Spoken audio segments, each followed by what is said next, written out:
The sky over Mount Carmel was a bruised purple, heavy with the silence of a 3-year drought. Elijah stood alone on the ridge, his rough mantle whipping in the dry wind. Below him, 850 prophets of Baal stood in a frantic line. Elijah pointed his staff at the horizon.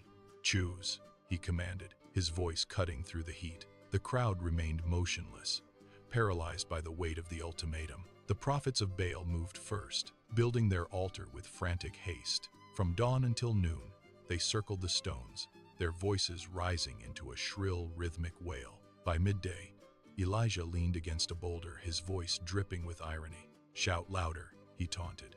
"Perhaps your God is asleep or away on a journey." Desperate, they slashed themselves with knives, but the sky remained empty. Elijah walked to the center of the clearing.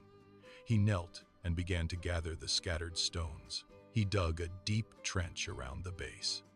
"Bring 4 jars of water," he ordered. They poured the water over the sacrifice and the wood. "Do it again," he said.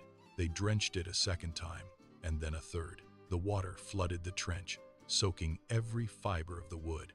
Elijah stepped back, raised his hands, and looked upward. "Lord, let them know today that you are God in Israel." Suddenly, the air grew thin and electric. A roar tore through the clouds. A fire descended from the heavens, striking the altar with the force of a falling star. It consumed the wood, the stones, the dust, and even licked up the water. The heat was blinding, forcing the massive crowd to shield their eyes. Silence followed the roar. Then, a single voice rose from the dust, until thousands cried in unison, "The Lord, He is God!" The false prophets stood frozen, their knives dropping as the truth burned brighter than the sun.